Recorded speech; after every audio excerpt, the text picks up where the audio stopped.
The Divine Comedy, The Vision of Hell, Purgatory, and Paradise by Dante Alighieri, translated by the Reverend H. F. Carey, M.A. Cantos 1 to 34. The Vision of Hell. Canto 1.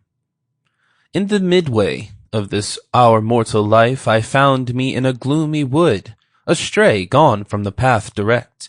And e'en to tell it were no easy task, how savage wild that forest, how robust and rough its growth, which to remember only my dismay renews, in bitterness not far from death. Yet to discourse of what there good befell, all else will I relate discovered there. How first I entered it, I scarce can say, such sleepy dullness in that instant weighed my senses down, when the true path I left. But when a mountain's foot I reached where closed the valley that had pierced my heart with dread, I looked aloft and saw his shoulders broad, already vested with the planet's beam, who leads all wanderers safe through every way.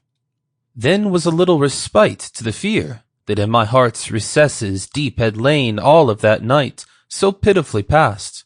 And as a man with difficult short breath, forspent with toiling, scaped from sea to shore, turns to the perilous wide waste, and stands at gaze, e'en so my spirit that yet failed, struggling with terror, turned to view the straits that none hath passed and lived. My weary frame, after short pause, recomforted, again I journeyed on over that lonely steep. The hinder foot still firmer. Scarce the ascent began when lo, a panther, nimble, light, and covered with a speckled skin appeared, nor when it saw me vanished, rather strove to check my onward going, that ofttimes with purpose to retrace my steps I turned.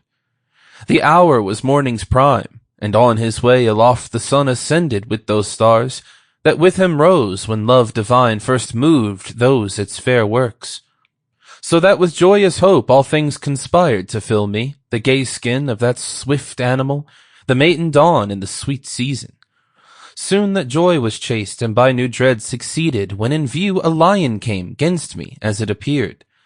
With his head held aloft, and hunger mad, that e'en the air was fear-struck, a she-wolf was at his heels, who in her leanness seemed full of all wants, and many a land hath made disconsolate ere now.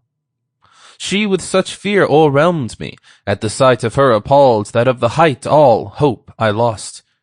As one who with his gain elated sees the time when all unwares is gone, he inwardly mourns with heart-gripping anguish. Sample complete. Ready to continue?